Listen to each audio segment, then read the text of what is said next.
Exercise 2.3, class 11th, mathematics. First question, which of the following relations are functions? Give reasons.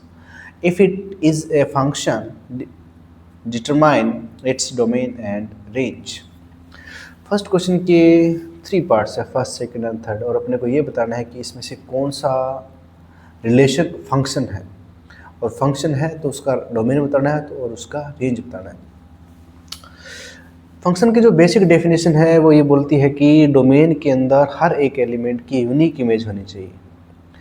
Every element of domain has a unique image. तो first question में आप देखोगे तो 2 का image 1 है, 5 का image भी 1 है, 8 का इमेज 1 है, 11 का इमेज 1 है, 14 का इमेज 1 है और 17 का भी इमेज 1 है। सीधा से देखने से ये पता लग रहा है कि हर एलिमेंट का अपना एक यूनिक इमेज है। It means this is a function, this is a function, okay. और इसका जो डोमेन हो जाएगा, डोमेन फर्स्ट का हो जाएगा, डोमेन होगा जो ऑर्डर्ड पेयर है, जो भी इस रिलेशन में एक्चुअली में हर जो फंक्शन होता है वो रिलेशन तो होता ही है ना। तो अपने को जस्ट तो इसका जो जितने भी इसके अंदर ऑर्डर्ड पेयर है 1 2 3 4 5 जितने भी ऑर्डर्ड पेयर हैं, इन सब के अंदर जो फर्स्ट एलिमेंट है वो डोमेन को शो करेगा। किसको शो करेगा? डोमेन को। तो डोमेन हो जाएगा 2 5 8 11 14 and 17। This is the domain. और जो रेंज होगा, रेंज होगा सेट ऑफ ऑल इमेजेस। और क्योंकि सब एलिमेंट्स का जो इमेज वो सेम है और वो है 1, तो इसका जो रेंज होगा वो होगा 1, okay. Second question, second part, 2 का इमेज 1, 4 का इमेज 2, 6 का इमेज 3, 8 का इमेज 4 एंड 10 का इमेज 5। ये भी फंक्शन है। क्यों? हर एलिमेंट की अपनी यूनिक इमेज है। तो डोमेन हो जाएगा 2 4 6 8 एंड 10। और इसमें जो रेंज होगा वो होगा 1 2 3 4 एंड 5, ओके। तो जितने भी इमेजेस हैं उन सब का जो सेट बनेगा वो बन जाएगा इस क्वेश्चन के अंदर image, range, sorry. Third question में फर्स्ट का इमेज 3 है एंड यहाँ फिर फर्स्ट का इमेज 1 का इमेज 5 है, 1 का इमेज 3 भी है और 1 का इमेज 5 भी है। ये रिलेशन तो है लेकिन फंक्शन की डेफिनेशन को इस सेटिस्फाई नहीं करता है ना, क्योंकि 1 की यूनिक इमेज नहीं, 1 की 2 इमेज आ गई 3 and 5। So this is not a function. तो third part not a function, okay, done, that's all. First question is complete. Second question, second question क्या बोलता है? Find the domain and the range of the following real functions. तो first function दे रखा है इसके अंदर f(x) is equals to minus modulus x। Actual में जो डोमेन अपने को ये बताता है कि वो the set of all values, the set of all points where function is define, है ना। तो जहाँ पर फंक्शन डिफाइन हो रहा है, मतलब डिफाइन होने का मतलब है अपने इस चैप्टर के अंदर है रियल फंक्शंस। तो रियल फंक्शन का सीधी सी बात है उसका डोमेन होता है, वो होता है सेट ऑफ रियल नंबर्स। अगर रियल नंबर रखने पर एक्चुअल वैल्यूज भी अगर रियल आ रही है तो वो फंक्शन अपने बोलेंगे कि रियल फंक्शन होगा, है ना। तो अगर ऐसी वैल्यू रखने पर फंक्शन रियल नहीं बनता या नॉट डिफाइन हो जाता है तो वो उसके डोमेन में नहीं आएगी। फॉर एग्जांपल मॉडुलस x, आप इस क्वेश्चन के अंदर कोई भी रियल नंबर रखो, कुछ भी रियल नंबर रखो, ये हर रियल नंबर पर डिफाइन है। सो इसका जो डोमेन हो जाएगा, डोमेन हो जाएगा वो हो जाएगा R, done. Range, absolute range, अच्छा अगर ये मॉडुलस फंक्शन होता तो इसका जो रेंज होता वो होता 0 टू इन्फिनिटी। क्यों? क्योंकि मॉडुलस, जो मॉडुलस x है वो आपको एब्सोल्यूट वैल्यू देता है ना।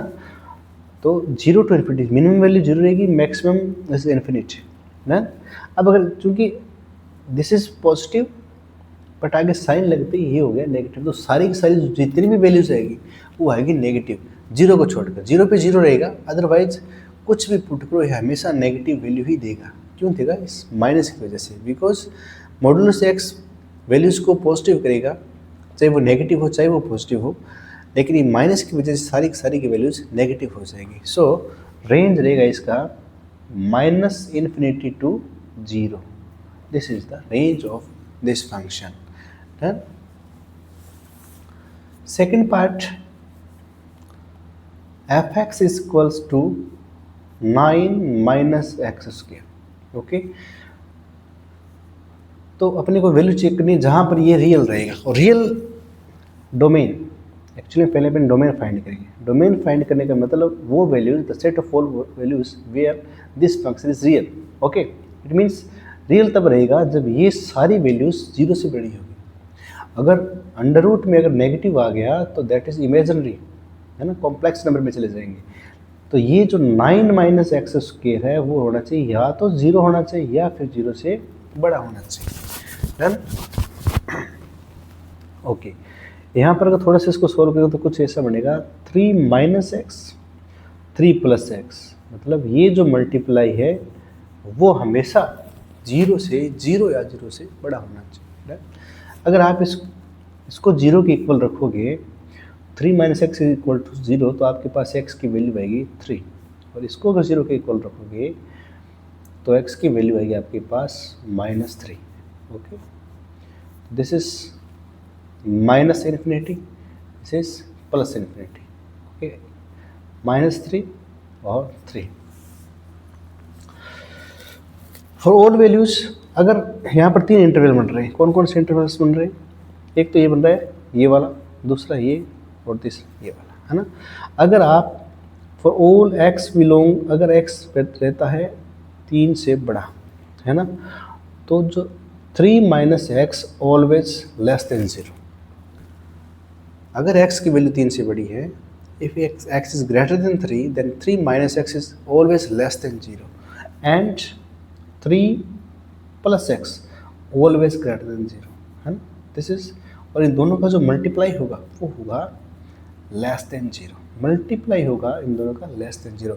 इसका मतलब अपने को तो चाहिए ग्रेटर देन और इक्वल टू 0, या तो 0 हो या 0 से बड़ा हो, लेकिन इस इंटरवल के लिए 3 टू इन्फिनिटी के लिए, इस इंटरवल के लिए इन दोनों का जो मल्टीप्लिकेशन होगा वो होगा लेस देन 0। इसका मतलब इस इंटरवल में फंक्शन डिफाइन नहीं होगा। सो 3 टू इन्फिनिटी इसका डोमेन में नहीं आएगा। सेकेंड, -3 टू 3, और इस इंटरवल के अंदर 3 माइनस एक्स भी पॉजिटिव होगा। अगर पॉजिटिव रहेगा और 3 प्लस एक्स भी पॉजिटिव रहेगा, या तो 0 रहेगा या फिर पॉजिटिव रहेगा। ओके, सो इस इंटरवल के अंदर ये दोनों का डॉट प्रोडक्ट भी फिर पॉजिटिव रहेगा और ये रहेगा greater than equal to 0। So domain होगा इस फंक्शन का, डोमेन होगा अंडर क्लोज ब्रैकेट के 3 -3 to 3। This is the domain of this function. Done. I hope आपको ये समझ में आ रहा होगा, है ना। √9 माइनस एक्स स्क्वायर का जो डोमेन होगा -3 टू 3, इसी इंटरवल के अंदर ये वैल्यू हमेशा या तो 0 रहेगी या फिर 0 से बड़ी रहेगी। अगर आप 3 से बड़ी भी वैल्यू लेते हो तो ये नेगेटिव हो जाएगा पूरा पार्ट, और 3 से भी छोटी सी -3 से अगर छोटी लेते हो तो वो भी ये पार्ट नेगेटिव हो जाएगा। ओके, और नेगेटिव होते ही अंडर रूट की वजह से पूरा ऊपर नंबर हो जाएगा कॉम्प्लेक्स। डन। तो इसका जो डोमेन रहेगा -3 to 3। Range of this function 9 minus x square का रेंज क्या होगा? Since x belongs to -3, okay, so अगर इसका मतलब ये हुआ -3 है, इसका मतलब जो एक्स स्क्वायर होगा वो होगा 0 या फिर 9 के बीच में। अगर x belongs to -3 to 3 then x square की जो वैल्यू रहेगी या तो फिर 0 रहेगी या फिर 0 से बड़ी होगी। Then x square greater than और equal to 0 but less than और equal to 9, this is the value of x square. But minus sign लगाएंगे तो माइनस लगते ही सारे के सारे साइन चेंज हो जाएंगे इनक्वालिटी के और कुछ ऐसा बन जाएगा। देन तो हो जाएगा -9 माइनस एक्स स्क्वायर 0। ओके, अभी अपने को ये बनाना है तो 9 को ऐड करेंगे, 9 minus 9 9 minus x square and 9 plus 0, this is 0 9 minus x square and 9, फिर लेंगे स्क्वायर रूट तो 0 9 माइनस एक्स स्क्वायर एंड 3, और ये है अपना फंक्शन। तो फंक्शन की जो वैल्यू रहेगी वो रहेगी 0 से 3 के बीच में, है ना। तो F x belongs to 0 to 3 close bracket. So this is the range of this function. Then okay, question number 3 में given a function f is denoted by f x equals to, एक फंक्शन है जिसकी value है 2x minus 5 और अपने को जो find करना है वो ये करना है f0। ओके, तो f0 कुछ नहीं, जहाँ पर x है वहाँ 0 पुट कर दो, 2 into 0 minus 5, 0 minus 5, this is -5, तो f0 इज -5। सेकेंड इसमें जो फाइंड करना है वो ये करना है f7, इसी फंक्शन की f7 पर वैल्यू करेंगे, है ना। तो 7 है, जहाँ पर x है वहाँ 7 पुट कर दो, 2 into 7 minus 5, 14 minus 5 that is 9, तो f7 इज 9। डन।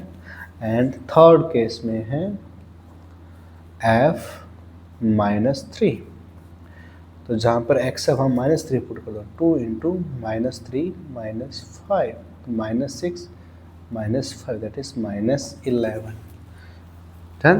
तो f-3 इज इक्वल टू -11। ये रहेंगे अपने 3 questions. Question number 4, the function t which maps temperature in degree Celsius into temperature in degree Fahrenheit is defined by Tc। Question number 4 में function दे रखा है Tc is equals to 9c/5 plus 32, और जो value find करनी है वो अपने को फाइंड करनी है T0 की वैल्यू फाइंड करनी है ना। तो सिंपल सा है, जहाँ पर c है वहाँ 0 पुट कर देंगे, तो 9 into 0/5 plus 32, this is 0 plus 32 that is 32, तो T0 रहेगा 32। सेकेंड में फाइंड करना है T20 सेम एज जैसे यहाँ 0 पुट किया था, यहाँ C की वैल्यू पुट करेंगे 28, तो T20 हो जाएगा 9/5 इंटू 28 प्लस 32, दोनों मल्टीप्लाई कर दो, चाहे कैसे भी कर दो, कुछ नहीं, 252/5 प्लस 32, है ना, 50.4 प्लस 32 दैट इज 82.4। ये वैल्यू होगी T28 की। बहुत इजी है। T0 फाइंड करना है तो जहाँ C है वहाँ 0 पुट कर दीजिए, T28 फाइंड करना है तो जहाँ C है वहाँ 28 पुट कर दीजिए, आपका आंसर्स आ जाएंगे। क्वेश्चन नंबर 3, T-10, तो जहाँ पर C का वैल्यू इधर पुट करेंगे -10, तो 9/5 इंटू -10 प्लस 32, कट करेंगे -2, तो -18 प्लस 32 दैट इज 14, तो T-10 इज 14। ओके, और इसका जो फोर्थ पार्ट है वो ये गिवन है the value of T C when T C, अच्छा the value of C, sorry ये ऐसा कुछ है, the value of C when T C is equal to 212, है ना। तो गिवन अपने को टी सी की वैल्यू है 212 और टी सी अपने को ये गिवन है, तो 9c/5 plus 32 is equals to 212। Okay, तो 9c/5 is equals to 212 minus 32, done.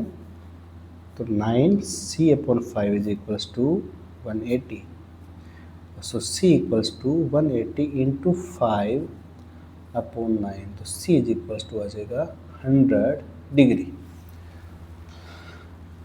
ये हो जाएगा इस क्वेश्चन का fourth part T C, done. अब क्वेश्चन बचता है आपका last, question number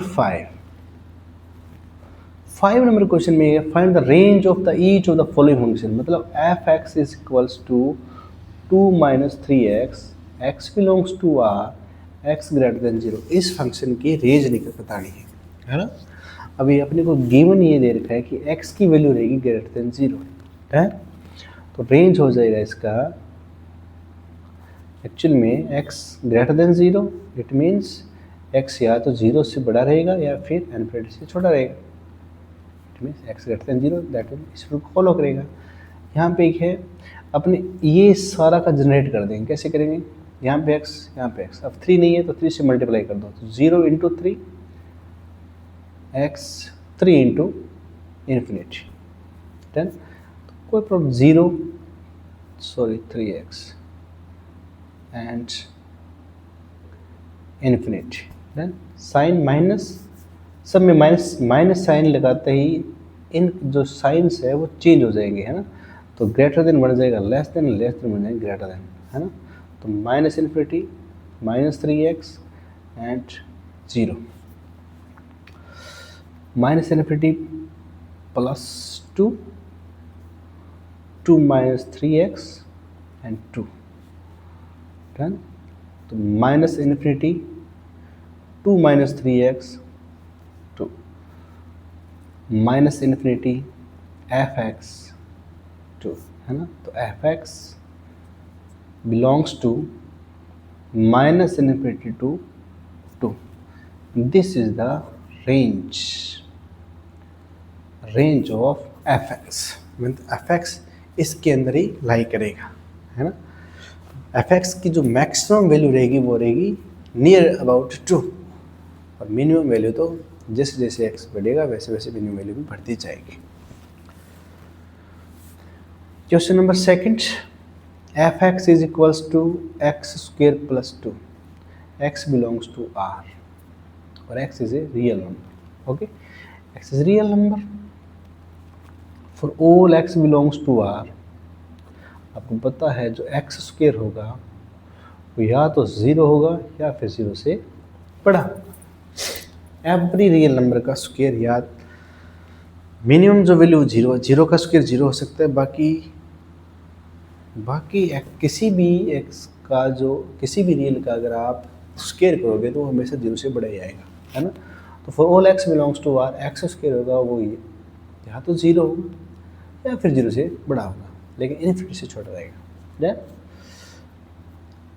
similar x plus 2 नहीं 2 ऐड कर दीजिए, तो 0 plus 2 x square plus 2 and infinity plus 2, तो 2 एक्स स्क्वायर प्लस 2 इन्फिनिटी, तो 2 f x infinity, it means f x belongs to 2 infinity, that is the range of this function, okay। and third, f(x) is equals to x, है ना। इस question का जो domain है वो भी are, range भी आर, आइडेंटिटी फंक्शन, रेंज भी क्या होगा आर, क्यों, जो वैल्यू पुट करोगे वो वापस आ जाएगी, 0 पे 0, 1 पे 1, 2 पे 2, 3 पे 3, 4 पे 4, -5 पे -5, तो हर रियल नंबर पर ये हर वही रियल नंबर वापस दे देगा, है ना। और हर रियल नंबर के लिए डिफाइन है, इट मीन्स इसका जो रेंज भी क्या होगा, सेट ऑफ रियल नंबर ही होगा। ओके, ये था आपका chapter exercise 2.3 done. Okay, thank you.